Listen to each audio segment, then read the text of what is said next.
Alrighty, welcome to my EFT guide for new players. This guide's mostly set up for like brand new players, not really for any veterans, but I am setting up a literal guide because I seem to get a lot of friends who are brand new to Escape from Tarkov that want to ask me how to play Tarkov since I have a lot of hours in this game, and instead of explaining it over and over again, this guide's for you guys.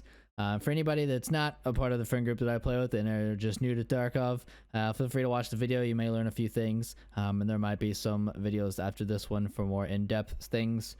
For now, let's go ahead and hop into tip number one.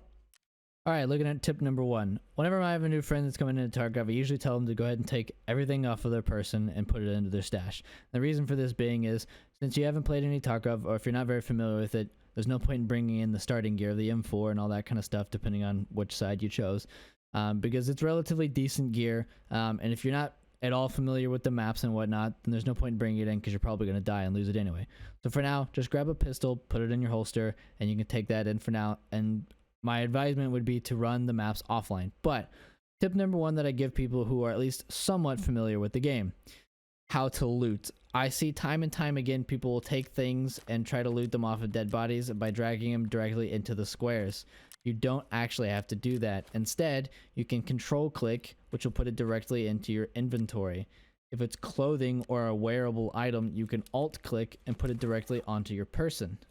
The other thing that I constantly see friends and new players doing is dragging it directly into the square, which I said you don't need to do. But instead, if you're in a rush, but it's not something, or maybe you're not, mechanically inclined enough to hit control left click, you can just drag it straight onto the image there and it'll automatically sort it into your inventory for you. So just keep that in mind when you start looting some dead player and you're trying to just stick stuff in your inventory. You can just put it directly onto that. It's the same thing anywhere. Any of these pouches or containers, it'll just put it directly in there and auto sort it for you. No, nothing in the way of that. So, all right, hopping into tip number two. Taking a look at the same kit that we had earlier, we'll drag in a couple of meds here. Each meds that you usually pick up have a specific reason for use. Some of them have HP points of how much durability they have, and they'll heal you. Some will stop heavy bleeding, as will be painkillers. There's also things for light bleeding and stuff like that. Just take a look at it. If you're curious as to what it does, you can double click it. It'll tell you stops light bleeding, but it'll take 45 hit points to use. Stops heavy bleeding for 175 hit points, and that's out of this 400 here. And it takes 3 seconds of use time, and you have a total of 400. Tip number two is to hotkey your meds. It can make a huge difference when you're in a firefight. Tarkov is not like most games where you just automatically regenerate health. Instead, you actually have to heal yourself. So, if you're mid-fight, you need to stop, or need to get behind cover and heal, hotkeying your meds could be the difference between living and dying. Alright, tip number three. This one's going to be a little bit different than any of the other tips. This one a lot of people seem to not know about, but keep in mind, whenever you're doing anything at your home screen, you do have a hideout. When you look at the hideout, if you're a new player, you're going to have to build your hideout. When building your hideout, it's going to ask you for different materials. It's going to ask you for different things. So let's take a look at this. For me to get to level 3, I need 4 of these military cables, 2 radios, 2 of these VPX flash modules, and 3 gas analyzers. So once you have all these materials, then you can upgrade to level 3. But what you may not know is if you can't remember what materials you need, you can go to your character, the tasks bar at the top, go to the notes tab here, and you can add things here. You can look at these during raid in order to keep track of what you have. Alright, as for tip number 4, this is a pretty big tip, and it does require you to play the game a tiny bit. You need to have the workbench unlocked, at least at level 1. That allows you to be able to right click on weapons and edit presets. Now this is an AK that I looted off somebody, so if we edit the preset here, this allows you to take a look at all the attachments that can go onto the gun. And why that matters is this gives you, as a new player, the chance to learn attachments. So things that you haven't seen or have seen before but have never used, you can take a look at and see what they look like. You can open the stats menu here and even take a look at what they do. So you can see that if I were to change this regular pistol grip to this RK3, it would give me 6 ergo. Ergo is good. Higher ergo means you ADS and it affects your stamina and stuff like that less.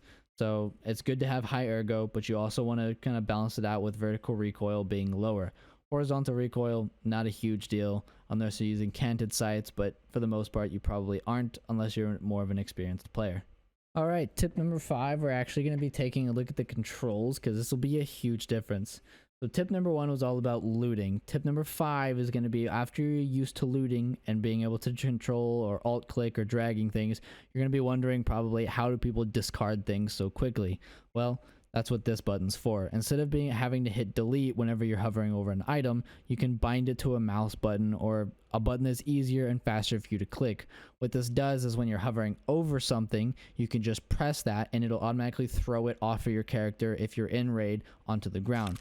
It's also used that if you want to delete something, you can just immediately delete something in the inventory. Keep that one in mind. That way can be save you a lot of time when looting bodies and stuff like that. So go ahead and add yourself one of those in. All right, tip number 6, and we're going to throw 7 in here at the same time because they both kind of go hand in hand. Tip number 6, I usually tell my new friends or anybody that's new to the game is open up the wiki. The EFT wiki is an incredible source of information. It tells you how to do the quests, it tells you how to build guns and all that kind of stuff. It even has the maps and all of their extracts and what extracts are available to you as a PMC or a scav. They have them highlighted. It has so much information that's incredibly useful that you don't even need somebody in your ear telling you where to go. You should be able to figure it out on your own. But that goes hand in hand with tip number 7, which is map knowledge. I highly recommend, as boring as it is for some people, go into an offline mode and walk around the map. This will allow you to see a couple of things. It'll teach you loot spawns, it'll teach you the map itself, and visual landmarks. Landmarks are huge when you're going to be looking at the maps on the wiki in order to figure out where your escapes are if you're a new player. So keep those 2 tips in mind. They're really big. They can save your life. I've had so many times where people are needing me to navigate them across an entire map because they don't know which direction they're going. Run the maps in offline, figure out where you need to go. Most of the time, if you're looking for your extract, it's usually on the opposite side of the map that you spawn on, so keep that in mind. If you don't have the ability to keep the wiki open, or if you forgot to open it, you can tab out and do that in mid-raid, but if you're low on time ever, just remember, try to go to the opposite direction of your spawn. You'll probably get close to it, and then you can look it up. If you enjoyed the video, do me a huge favor and let me know down below if you liked the guide, if you learned anything new, or if you want to see even more advanced tips maybe. Also be sure to subscribe if you want to see more content like this. I hope this helped at least one person out, but for now, good luck in your raids.